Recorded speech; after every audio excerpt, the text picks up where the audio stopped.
হৰি নামৰ ৰসে বৈকুণ্ঠ প্ৰকাশে হৰি নামৰ ৰসে বৈকুণ্ঠ প্ৰকাশে প্ৰেম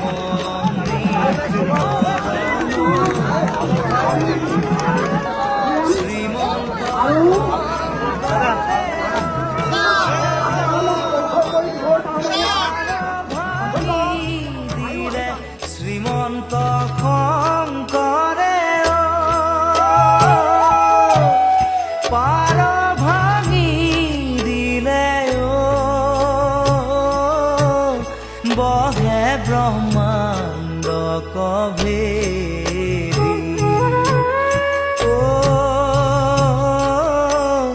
বহে ব্ৰহ্মাণ্ড কভেদি।